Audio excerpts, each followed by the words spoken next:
सेवाच करावयाची असेल तर त्याच्यासाठी खूप काही शिक्षणच लागते, अशातला भाग नसतो याचा प्रत्यय नुकताच एका घटनेवरून पाहायला मिळाला. मेंढपाळाच्या मुलाची ही सामाजिक बांधिलकी सर्वांनाच प्रेरणादायी आहे. आमच्या श्रीमूर्ती भग्नावस्थेत हा माझ्या देवाचा अपमान, हा माझ्या राजाचा अपमान. दूधगंगा नदीत भग्नमूर्ती सोडणारा म्हाकू हा जरी अशिक्षित असला तरी एखाद्या सुशिक्षिताला लाजवेल अशा प्रकारचे उत्तर सहजपणे देऊन गेला. दूधगंगा नदीच्या काठाला गणेश मूर्ती विसर्जनानंतर नदीची पाणी पातळीत घट झाल्यामुळे अनेक स्त्रीमूर्ती या भग्न अवस्थेत नदीच्या काठाला पडलेल्या दिसून आल्या. जे दृश्य बघितल्यानंतर ज्या गणरायाची आपण तब्बल 7 ते 8 दिवस मनोभावी पूजा केली, त्या गणरायाची अवस्था म्हणजे आमच्या देवाचा अपमान अशी भावना नदीकाठाला शेळ्या मेंढ्या चालणाऱ्या म्हाकूची झाली.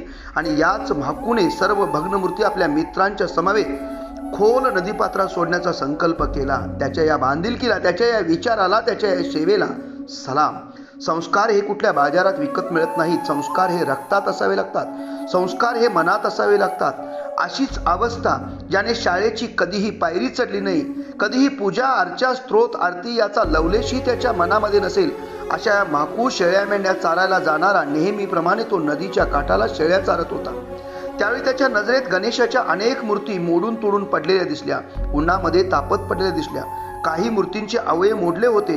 या भग्न अवस्थेतील मूर्ती त्याला अस्वस्थ करू लागल्या. तो संध्याकाळी आपल्या शेळ्या मेंढ्या बांधून आपले मित्र विठ्ठल आणि ओंकार यांना जवळपास बोलवून या सर्वच मूर्त्या नदीच्या खोल पात्रात सोडायला त्यांनी सुरुवात केली.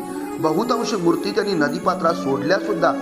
आपण 9 दिवस या गणेशाच्या सेवेमध्ये मग्न होतो, परंतु गणेश विसर्जनानंतर याच श्रीमूर्ती नदीच्या काठावरती भग्नावस्थेत पडल्या असतात. यासाठी काही तरुण मंडळाने पुढाकार घेऊन या मूर्ती पुन्हा एकदा खोल नदीपात्रात विसर्जित करणे गरजेचे आहे. परंतु याचा विसर लाखो रुपये खर्च करून आपण विसर पडलेला दिसून येतो.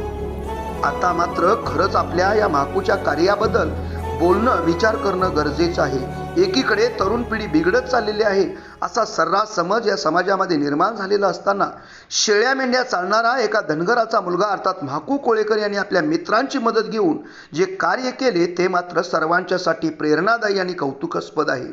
आता पाहू त्याचा कोण आणि अभिनंदन आणि कौतुक करतं. जनमत न्यूजसाठी नितीन धनवडेसह राज कोळेकर.